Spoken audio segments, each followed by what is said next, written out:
Bismillahirrahmanirrahim. Today we are going to start chapter number 12, part 2 physics. We have our first topic which is Coulomb's law. इनका पूरा नाम Charles Augustin de coulomb था और इन्होंने अपना जो लॉ है वो 1874 में पेश किया। ठीक है, ये लॉ बेसिकली चार्जेस जब रेस्ट पोजीशन में होते हैं हमारे पास, तो फिर हम इनके ऊपर जो ये लॉ है वो लगाते हैं। ठीक है, हम जानते हैं कि हमारे पास दो तरह के चार्जेस होते हैं। First one is positive and second one is negative. ठीक है, we know that similar charges repel each other and opposite charges attract each other. ठीक है, जब आपके पास सिमिलर चार्जेस होते हैं तो वो एक दूसरे को रिपेल करते हैं और ऑपोजिट चार्जेस जो होते हैं, फॉर एग्जांपल पॉजिटिव नेगेटिव, वो एक दूसरे को क्या करते हैं, अट्रैक्ट करते हैं। ठीक है, अब ये जो लॉ है बेसिकली ये लॉ दो पोर्शंस पर मुश्तमिल है। ठीक है, जो इसका पहला पोर्शन है वो क्या है, फॉर एग्जांपल मैं आपके सामने यहाँ पर दो चार्जेस ले रहा हूँ Q1 और Q2। ठीक है, कूलम ने ये कहा, यहाँ से हम बेसिकली इसका जो फर्स्ट पोर्शन है वो ये है कि इलेक्ट्रोस्टैटिक फोर्स ऑफ अट्रैक्शन या रिपल्शन। ठीक है, देखें आप यहाँ पर ये जो दो चार्जेस हैं, मैंने Q1 और Q2 लिए हैं, ये मैंने फ़र्ज़ कर लिया है कि दोनों पॉजिटिव हैं। ठीक है, याद रहे ये दोनों अगर चार्जेस नेगेटिव नेगेटिव हैं तो एक दूसरे को रिपेल करेंगे। ठीक है, पॉजिटिव पॉजिटिव हैं तो फिर भी रिपेल करेंगे। आप यहाँ पर पॉजिटिव और नेगेटिव चार्जेस को भी ले सकते हैं जो कि आपस में अट्रैक्ट करेंगे। तो मैंने फ़र्ज़ कर लिया है कि यहाँ पर मैं पॉजिटिव और पॉजिटिव चार्जेस को ले रहा हूँ जो कि एक दूसरे को रिपेल करेंगे, रिपल्सिव फोर्स होगी उनके दरमियान में। अब यही रिपल्सिव फोर्स कूलम कहता है कि this force is directly proportional to the product of, आप यहाँ पर देख सकते हैं कि Q1 और Q2 आपस में क्या हो रहे हैं, मल्टीप्लाई हो रहे हैं, तो इनका क्या आएगा, प्रोडक्ट आएगा। ठीक है, force directly proportional to the product of both the charges, यानी Q1 और Q2 इनकी जब मैग्नीट्यूड का आप प्रोडक्ट लेते हैं तो उसके डायरेक्टली प्रोपोर्शनल आती है इनके दरमियान में लगने वाली फोर्स। ठीक है, आया वो रिपल्सिव है या अट्रैक्टिव है। ठीक है, अब इसी ही कॉन्सेप्ट को, इसकी हम स्टेटमेंट की तरफ बाद में आते हैं, पहले हम इसी ही कॉन्सेप्ट को समझते हैं यहाँ से एक छोटी सी एग्जाम्पल से। ठीक है, let me clear one thing that यहाँ पर ये जो मैंने चार्जेस बनाए हैं ये सिर्फ समझाने के लिए हैं। ठीक है, फर्ज कर लीजिए कि ये जो फर्स्ट जो पोर्शन है यहाँ पर आपके पास चार्जेस बहुत छोटे छोटे हैं, यानी इनकी मैग्नीट्यूड बहुत कम है। ठीक है, और यहाँ पर सभी केसेस में आप जो है वो पॉजिटिव चार्जेस कंसिडर कर रहे हैं। ठीक है, ये वाले दोनों चार्जेस एक दूसरे को रिपेल करेंगे, सिमिलर हैं, पॉजिटिव हैं, रिपेल करेंगे। ठीक है, इनके दरमियान में रिपल्सिव फोर्स होगी। ठीक है, ये वाले जो दो चार्जेस हैं ये भी एक दूसरे को रिपेल करेंगे, ये वाले जो दो चार्जेस हैं ये भी एक दूसरे को रिपेल करेंगे। ये हमारे पास 3 डिफरेंट केसेस हैं। ठीक है, लेकिन आप देख सकते हैं कि यहाँ पर चार्जेस की मैग्नीट्यूड कम है तो इनके दरमियान में जो फोर्स ऑफ रिपल्शन होगी वो भी कम होगी। क्यों? क्योंकि चार्जेस की मैग्नीट्यूड कम है तो इनका प्रोडक्ट भी क्या आएगा, कम आएगा। यहाँ पर चार्जेस जो हैं आपके पास इनकी मैग्नीट्यूड क्या है, बड़ी नज़र आ रही है। ये वाले charges as compare to this बड़े नज़र आ रहे हैं, मीन्स इनकी मैग्नीट्यूड ज़्यादा है। तो यहाँ पर जो रिपल्सिव फोर्स होगी वो क्या होगी, वो ज़्यादा होगी, यहाँ पर लार्ज होगी। ठीक है, as compare to above case. ठीक है, लेकिन जब आप यहाँ पर देखते हैं ना तो यहाँ पर चार्जेस की मैग्नीट्यूड जो है वो ऊपर के दोनों केसेस से क्या है, ज़्यादा है, बड़ी है। तो यहाँ पर आपके पास जो फोर्स होगी वो as compare to above cases वो उन सब केसेस से क्या होगी, सबसे बड़ी होगी। ठीक है, क्यों? यहाँ पर जो चार्जेस हैं उनकी मैग्नीट्यूड क्या है, ज़्यादा है, बड़ी है। तो बड़ी चीज़ का जो अगर आप उनको आपस में मल्टीप्लाई करेंगे तो उनका जो प्रोडक्ट आएगा वो क्या आएगा, वो ज़्यादा आएगा अकॉर्डिंग टू दिस। तो इसका जो पहला जो पोर्शन जो है वो आपके पास ये कहता है कि अगर चार्जेस की मैग्नीट्यूड कम है तो फिर उनका प्रोडक्ट भी क्या आएगा, कम आएगा, यानी उनका आंसर भी कम आएगा। तो फिर उनके दरमियान में उनके दरम्यान में जो लगने वाली फोर्स है वो भी क्या हो जाएगी, वो कम होगी। जबकि चार्जेस की अगर मैग्नीट्यूड बड़ी है, बड़ी मैग्नीट्यूड के आप चार्जेस कंसिडर कर रहे हैं, तो वहाँ पर जो फोर्स ऑफ रिपल्शन लगेगी पॉजिटिव के केस में, तो वो क्या हो जाएगी, वो लार्ज होगी। अब कूलम्स लॉ का जो सेकंड जो पोर्शन है वो आपके पास क्या है,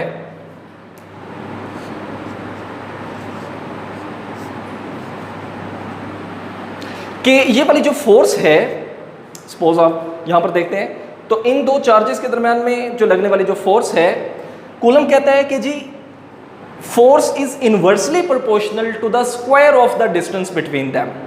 ठीक है, कैसे कि इन दो चार्जेस के दरम्यान में जो डिस्टेंस है उसके स्क्वायर के इनवर्सली प्रोपोर्शनल है। ठीक है, अब इसको हम कैसे समझेंगे, देखें, अगर मैं इन चार्जेस का डिस्टेंस कम कर दूं, ठीक है, तो एक चीज कम हुई है तो दूसरी चीज को क्या होना चाहिए, बढ़ना चाहिए।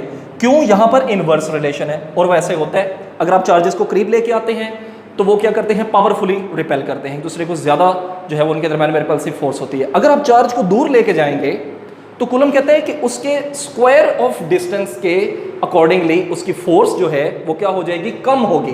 क्योंकि अगर आप एक चीज बढ़ा रहे हैं तो दूसरी को ऑब्वियसली कम होना चाहिए। ठीक है,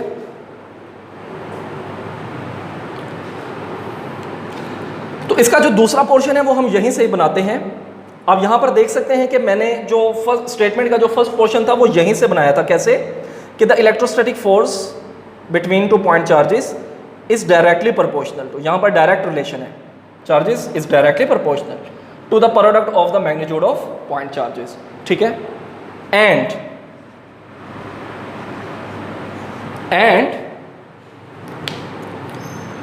इनवर्सली प्रोपोर्शनल टू,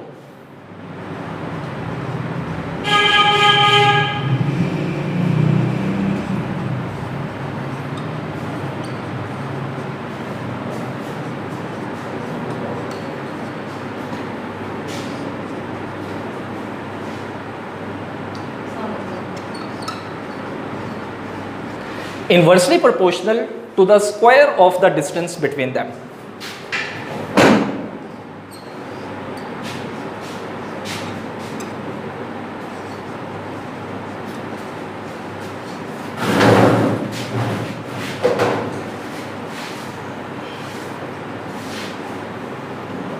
ठीक है, ओके। अब अगर मैं इसकी दोनों जो लॉ की जो दोनों स्टेटमेंट्स हैं, अगर मैं इनको कंबाइन करता हूं तो मेरे पास क्या आ जाएगा,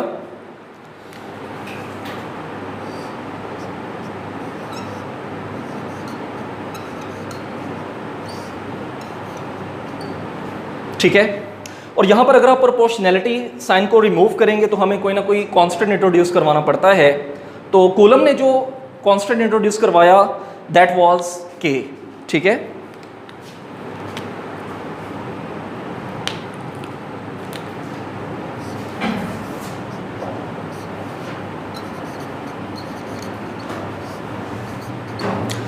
अब हम यहां पर के ऊपर बात करेंगे कि जो के है बेसिकली ये हमारे पास कूलम्स कांस्टेंट है और इसकी जो वैल्यू होती है हमारे पास वो क्या है,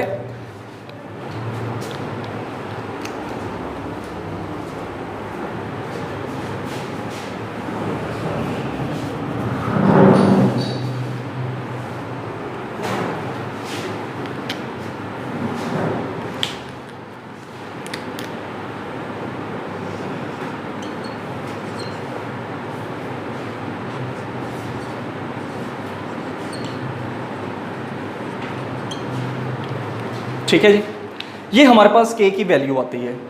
ठीक है, यहाँ पर इसके जो यूनिट्स हैं न्यूटन मीटर स्क्वायर पर कूलम स्क्वायर, यहाँ पर अक्सर स्टूडेंट्स जो हैं वो इसको देखते हैं कि जी ये यूनिट्स कैसे आते हैं, तो हम यहाँ पर इनको डिराइव भी कर सकते हैं। कैसे, आप देख सकते हैं कि अगर मैं इसी ही इक्वेशन को आपके साथ दोबारा फिर जो है वो इसको मैं कंसिडर करूँ, F इज इक्वल टू के Q1 Q2 over R square. ठीक है, तो यहां से मैं के की वैल्यू को निकाल सकता हूं। कैसे, देखें,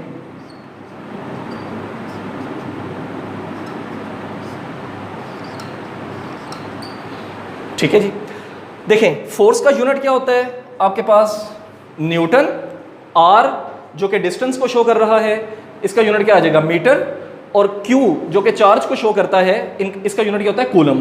तो यहाँ पर कूलम 2 टाइम्स आएगा, ठीक है। कैसे, यहाँ पर देख सकते हैं आप, force into newton, force in newton, distance in metre, और चार्ज का यूनिट क्या होता है, कूलम, ठीक है। तो यहाँ पर ये कूलम स्क्वायर बन जाएगा, यानी आपके पास कुछ ये चीज़ आ जाएगी, न्यूटन मीटर स्क्वायर पर कूलम स्क्वायर, ठीक है जी।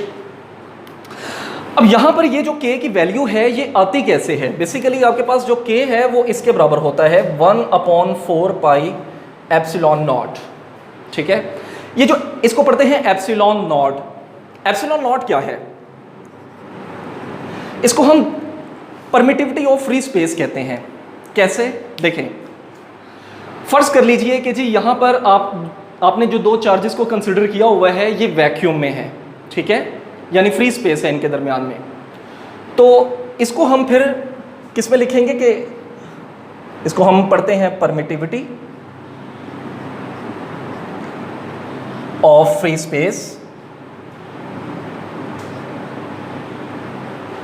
Permittivity of free space. इसका कॉन्सेप्ट क्या है या इसको हम कैसे समझ सकते, देखें, इन चार्जेस के दरमियान में हमने कंसिडर किया है वैक्यूम, फ्री स्पेस। अब ये जो फ्री स्पेस है ये इन दोनों पॉजिटिव चार्जेस को कितनी परमिशन दे रही है, कितनी इजाज़त दे रही है कि ये दोनों एक दूसरे को कितना रिपेल करें, इनके दरमियान में कितनी रिपल्सिव फोर्स हो, उसकी कितनी इजाज़त दे रही है ये वैक्यूम, उसको हम बोलते हैं परमिटिविटी ऑफ फ्री स्पेस यानी एप्सिलॉन नॉट, ठीक है। ये एक कांस्टेंट है, इसकी वैल्यू हमारे पास फिक्स होती है। तो एप्सिलॉन नॉट की जो वैल्यू है ये क्या होती है, 8.85 मल्टीप्लाइड बाय 10⁻⁻12, ठीक है। एप्सिलॉन नॉट के जो यूनिट्स हैं वो सेम यही होते हैं, लेकिन इनको हम क्या कर देते हैं, चेंज कर देते हैं, इनका हम इन्वर्स ले लेते हैं। कैसे, देखें, यानी आप यहाँ पर आ जाएगा आपके पास K के यूनिट्स आए थे न्यूटन मीटर स्क्वायर पर कूलम स्क्वायर, तो यहाँ पर इनका इन्वर्स लेंगे तो आपके पास एप्सिलॉन नॉट के आ जाएंगे यूनिट्स। कैसे, हम यहाँ पर इनका इन्वर्स क्यों लेते हैं, आप देख सकते हैं कि ये जो एप्सिलॉन नॉट है ये डिवीजन में है, ओवर में है, ठीक है। तो इस वजह से K के यूनिट्स के क्या हो जाएंगे, इन्वर्स हो जाएंगे, ठीक है।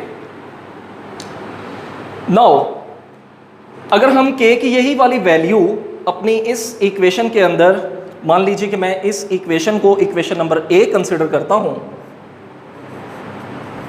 यहां पर अगर हम इस K की वैल्यू को पुट करते हैं तो हमारा कूलॉम्स लॉ जो है वो कुछ ये शेप इख्तियार करता है।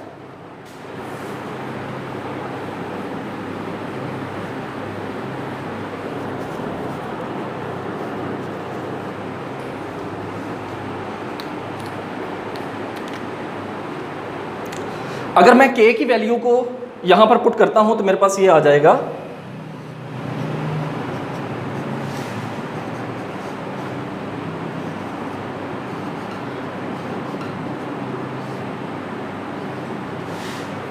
ठीक है, हमारे पास कूलम्स लॉ कुछ ये बन जाएगा। अब अगर हम बात करते हैं कि जी हमारे इन चार्जेस के दरमियान में हम वैक्यूम नहीं बल्कि कोई मीडियम रखते हैं, कोई डाइलेक्ट्रिक मीडियम रखते हैं, ठीक है, तो फिर हमारे पास जो कूलम्स लॉ है ये चेंज हो जाता है। कैसे चेंज होता है या इसके अंदर क्या तब्दीली आती है, ठीक है, वो हम देखते हैं। फॉर एग्जांपल मैं इन्हीं 2 चार्जेस को यहाँ पर दोबारा फिर कंसिडर करता हूँ, और ये Q1 है, ये Q2 है, बोथ आर पॉजिटिव चार्जेस, ठीक है, लेकिन यहाँ पर मैं कोई मीडियम कंसिडर करने जा रहा हूँ। यहाँ पर मैंने कोई मीडियम प्लेस कर दिया है। ये मीडियम कोई भी मीडियम हो सकता है। फॉर एग्जांपल आपके पास एयर है, आपके पास माइका शीट है, आपके पास कोई पेपर है, ठीक है, पेपर का कोई पीस है, आप कोई भी चीज़ यहाँ पर रखेंगे तो वो हमारे पास क्या कहलाता है, मीडियम कहलाता है, ठीक है। इनकी जो डिफरेंट मीडियम्स और उनकी वैल्यूज़ जो हैं वो आपके पेज नंबर 3 के ऊपर, ऑलमोस्ट जो सेकंड पेज है हमारा बुक का, टेक्स्ट बुक का, उसके अंदर एक टेबल के अंदर जो है वो इनकी वैल्यूज़ हमारे पास मौजूद हैं, हम वहाँ से उसको देख सकते हैं, ठीक है। लेकिन हमारा जो कूलम्स लॉ है ये चेंज हो जाता है। ये हमारे पास कुछ इस शेप में आ जाएगा, 1/4 पाई epsilon naught Q1 Q2 over R square, just एक फैक्टर का इसके अंदर जो है वो फर्क आएगा, और वो क्या है, एप्सिलॉन आर। ठीक है, अब यहां पर ये एप्सिलॉन आर हमारे पास एक न्यू टर्म है, इसको हम पढ़ते क्या हैं, एप्सिलॉन आर जो है ये basically relative, R for relative permittivity of that medium. आप वहां पर जो मीडियम यूज कर रहे हैं उस मीडियम की रिलेटिव परमिटिविटी। अब इससे क्या मुराद है कि आपने यहां पर इन दोनों चार्जेस के दरमियान में जो मीडियम प्लेस किया हुआ है, वो मीडियम आपको इन दोनों चार्जेस को रिपेल करने की कितनी इजाजत देगा, उसको हम बोलते हैं रिलेटिव परमिटिविटी ऑफ मीडियम। जिस तरह हमने यहां पर कहा था कि ये जो फ्री स्पेस है, ये फ्री स्पेस इन दोनों चार्जेस को रिपेल करने की, रिपल्सिव फोर्स की कितनी इजाजत देती है, सेम इसी तरह ही ये मीडियम इन दोनों चार्जेस को रिपेल होने की कितनी परमिशन देता है, इसको हम क्या कहते हैं, रिलेटिव परमिटिविटी ऑफ मीडियम। तो यहां पर मैं लिख देता हूं रिलेटिव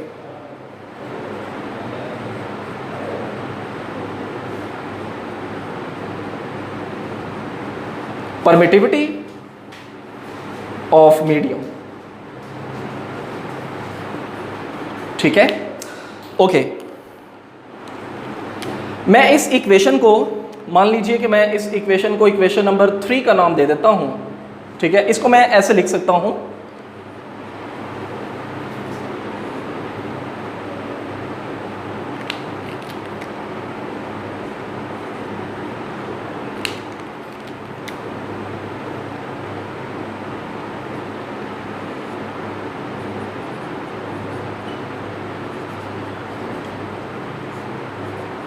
ठीक है, इसको मैं ऐसे लिख सकता हूं। मैंने क्या किया है, 1 ओवर एप्सिलॉन आर को मैंने सेपरेट कर दिया है और बाकी सारी टर्म को इस तरफ लिख दिया है। ठीक है, देखें, अच्छा ये जो मीडियम हमने जब प्लेस किया है तो हमारी फोर्स जो थी वो भी चेंज हो जाती है। तो मैं यहां पर जस्ट इसके दरम्यान में डिफ्रेंशिएट करने के लिए इसको एफ प्राइम से शो कर देता हूं। ठीक है, अब अगर आप यहां पर देखें कि हमारे पास ये जो इतना पोर्शन है ये किसके बराबर है, अगर आप यहां पर इसको ऑब्जर्व करते हैं कि जी इस इक्वेशन को अगर हम देखते हैं, ठीक है, सपोज कि मैं आपके सामने इस इक्वेशन को मैं इक्वेशन नंबर बी कह देता हूं। ठीक है, तो आप देख सकते हैं कि यहाँ पर f जो है वो किसके बराबर है, 1 over 4 pi epsilon naught Q1 Q2 over R square, और यहाँ पर भी वही लिखा हुआ है 1 over 4 pi epsilon naught Q1 Q2 over R square. तो यहाँ पर मैं इसकी वैल्यू को पुट कर सकता हूँ फ्रॉम इक्वेशन बी। तो मैं यहाँ पर लिखूंगा फ्रॉम इक्वेशन बी। ठीक है, आपके पास यहाँ पर आ जाएगा f prime which is equal to 1 over epsilon R, ये फैक्टर वैसे का वैसे। ठीक है, और यहाँ पर आपके पास क्या आ जाएगा जी, f आ जाएगा। ठीक है, और जब ये f इसके साथ मल्टीप्लाई होगा तो मैं इसको यहाँ पर डायरेक्ट जो है वो ऐसे लिख सकता हूँ कि f prime which should be equal to f over epsilon R. ठीक है, अब ये जो f प्राइम है ये किसको शो कर रहा है कि जी जब चार्जेस के दरमियान में कोई मीडियम था। f किसको शो कर रहा है कि जब उन चार्जेस के दरमियान में फ्री स्पेस थी, वैक्यूम था, कोई भी मीडियम मौजूद नहीं था। ठीक है, अच्छा अब यहां पर हम इन दोनों चीजों को कैसे कंपैरिजन करें, देखें जब हम कोई मीडियम ला के रखते हैं, कोई चीज प्लेस करते हैं दो चार्जेस के दरमियान में, तो उन चार्जेस के दरमियान में लगने वाली फोर्स, रिपल्सिव फोर्स, अगर आप पॉजिटिव लिए हुए तो रिपल्सिव फोर्स जो है वो क्या हो जाती है, डिक्रीज हो जाती है। ठीक है, इसको हम बाकायदा जो है वो एक एग्जाम्पल से इसको हम समझ भी सकते हैं। कैसे, देखें, फर्ज कर लीजिए, ये एग्जाम्पल सिर्फ समझने के लिए कि जी यहाँ पर जब वैक्यूम था तो यहाँ पर जो फोर्स ऑफ रिपल्शन लग रही थी, रिपल्सिव फोर्स लग रही थी, वो मान लीजिए कितनी थी जी, 10 न्यूटन थी। ठीक है, ये सिर्फ समझने के लिए कि जी पहले इधर फोर्स लग रही थी 10 न्यूटन। ओके, यहाँ पर ये जो आपने मीडियम रखा है, सपोज कि इस मीडियम की जो वैल्यू है एप्सिलॉन आर की जो वैल्यू है वो क्या है, 2 है। ठीक है, अगर आप टेबल देखेंगे अपने टेक्स्ट बुक के अंदर तो वहां पर जितने भी मीडियम्स हैं उन मीडियम्स की वैल्यूज 1 से ग्रेटर हैं। ठीक है, तो मैंने फर्ज कर लिया है कि यहाँ पर क्या है, 2 है। ठीक है, अगर आप इन दोनों की वैल्यूज जो हैं, इन दोनों फैक्टर्स की वैल्यूज आप इस इक्वेशन के अंदर पुट करें तो आपके पास कुछ ये चीज आ जाएगी। आप यहाँ पर देख सकते हैं f prime which is equal to 10 divided by 2 which should be equal to 5। ठीक है, अच्छा पहले फोर्स की वैल्यू क्या थी, 10 न्यूटन, और अब हमारे पास इसका आंसर आ गया है एफ प्राइम का जो आंसर आ गया है वो क्या है 5 न्यूटन। ठीक है,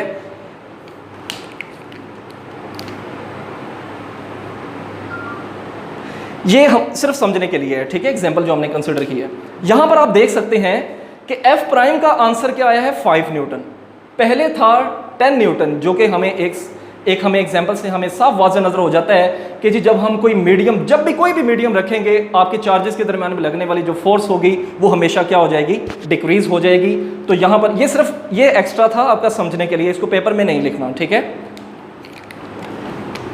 तो यहां पर मैं एक स्टेटमेंट यहां पर आपके सामने लिख सकता हूं कि जी F prime is always less than F. ठीक है, ओके जी। तो इसकी हम इसका जो लास्ट पोर्शन है हमारे पास कूलम्स लॉ का, vector form of Coulomb's law. ठीक है, इसके अंदर हमारे पास क्या है कि हम वही दो चार्जेस कंसिडर कर रहे हैं, Q1 और Q2, बोथ आर पॉजिटिव, इनके दरमियान डिस्टेंस R। अब देखें ये दोनों पॉजिटिव हैं, तो ये वाला जो Q1 चार्ज है ये इस Q2 चार्ज को रिपेल करेगा इन दिस डायरेक्शन। ठीक है, यानी फोर्स लगाएगा, रिपल्सिव फोर्स। और वो फोर्स क्या है जी, F। किस चार्ज के ऊपर लग रही है, सेकंड चार्ज के ऊपर, Q2 के ऊपर। कौन लगा रहा है, Q1 चार्ज लगा रहा है, तो इस वजह से इसके साथ क्या आ जाएगा, 1 आ जाएगा। ठीक है, सिमिलरली अगर इस चार्ज ने इसको रिपेल किया था तो ये वाला जो चार्ज है ये भी तो इसको रिपेल करेगा इन दिस डायरेक्शन। ठीक है, तो यहां पर आपके पास जो फोर्स लगेगी किस चार्ज के ऊपर लग रही है, Q1 के ऊपर। कौन लगा रहा है, सेकंड चार्ज। ठीक है, और इनके दरमियान में भी आपके पास क्या है, डिस्टेंस R है। अब हम इन दोनों, ये जो दोनों फोर्सेस हैं, दोनों जो केसेस हैं, इनके अंदर हम इनके ऊपर हम कूलम्स लॉ लगाएंगे। ठीक है, तो आपके पास कूलम्स लॉ क्या होता है,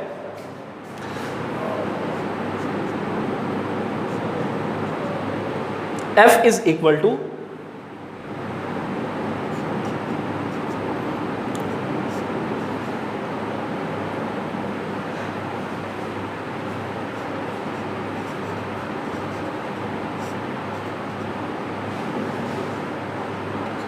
सबसे पहले मैंने ये जो फोर्स F21 है इसकी मैं वैल्यू निकालता हूँ। ठीक है, F21 आ जाएगी मेरे पास। ठीक है, और यहाँ पर आपके पास देखें ये एक वेक्टर है और वेक्टर को रिप्रेजेंट करने के लिए हमें कोई एक यूनिट वेक्टर की भी ज़रूरत पड़ती है। ठीक है, जो कि यूनिट वेक्टर आपका उसी ही डायरेक्शन में होता है जिस डायरेक्शन में आपके पास फोर्स है। और ये वाला जो यूनिट वेक्टर है इसको हम R कैप के साथ शो करते हैं। इसकी भी जो 2 1 है ये डायरेक्शन को शो कर रहा है और ये इधर आ जाएगा। ठीक है, सिमिलरली यहाँ पर जो फोर्स लग रही है इसका भी यूनिट वेक्टर होगा जो कि इस डायरेक्शन में आएगा। ठीक है जी, और उसको मैं आपके सामने 1 2 यूनिट वेक्टर से शो कर रहा हूँ। ठीक है जी, तो इसका जो यूनिट वेक्टर है R21 वो आपके पास यहाँ पर आ जाएगा और इसको मैं इक्वेशन नंबर आपके पास 1 का नाम दे रहा हूं। ठीक है, नाउ सिमिलरली हम यहां पर भी कूलम्स लॉ लगाएंगे। ये जो सेकंड फोर्स है तो आपके पास क्या आ जाएगा, F12 is equal to K Q1 Q2 over R square. और इसका यूनिट वेक्टर क्या है, इसका यूनिट वेक्टर आपके पास क्या है, R12।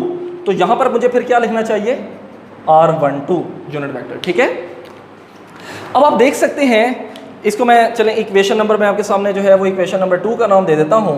ठीक है, आप देख सकते हैं कि ये दोनों जो यूनिट वेक्टर्स हैं ये आपस में एक दूसरे के ऑपोजिट डायरेक्शन में है। ठीक है, यानी कि यहां पर जो आपके पास यूनिट वेक्टर है वो आपके पास किस डायरेक्शन में है, इस डायरेक्शन में है।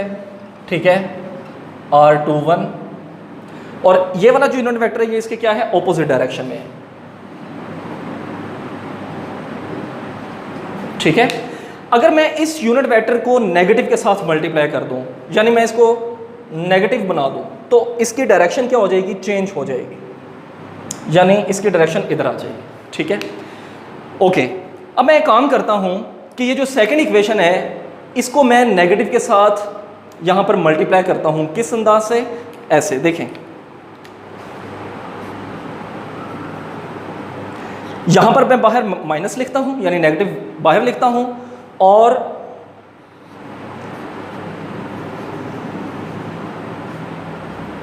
ये है। इस यूनिट वेक्टर के साथ भी मैं क्या लिख देता हूं, नेगेटिव बना देता हूं। कैसे, ये देखें,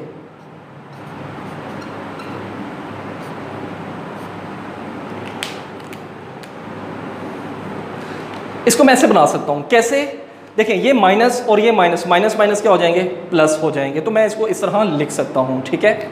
ओके, आपने यहां पर देखा कि ये जो माइनस के साथ जब मैंने इसको मल्टीप्लाई किया था तो दोनों यूनिट वेक्टर्स की डायरेक्शन क्या आ गई थी, सेम आ गई थी। मींस मैं इसको यहां पर लिख सकता हूं R21 unit vector which is equal to minus R12 unit vector. ये वाला यूनिट वेक्टर बराबर है इसके विद नेगेटिव साइन, ठीक है।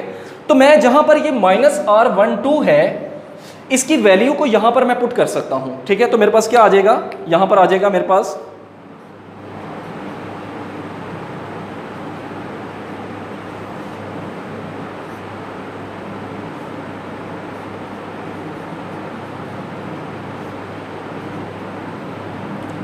तो इसकी वैल्यू क्या है मेरे पास R21, ठीक है। तो मैं यहां पर आपके सामने लिख देता हूं R21 यूनिट वेक्टर, ठीक है। तो अगर आप देखें कि ये वाला जो मेरे पास पोर्शन अभी बना है, ठीक है, ये वाला जो पोर्शन अभी मेरे पास बन चुका है ये किसी की वैल्यू है, यस एग्जैक्टली, इक्वेशन नंबर 1। तो इसकी जगह पे मैं इसकी वैल्यू को यहां पर पुट कर सकता हूं। तो मेरे पास क्या आ जाएगा, यहां पर मेरे पास आ जाएगा,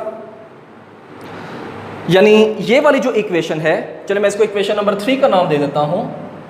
मेरे पास इक्वेशन 3 बन जाएगी। आप यहां पर लिखें फ्रॉम इक्वेशन 1,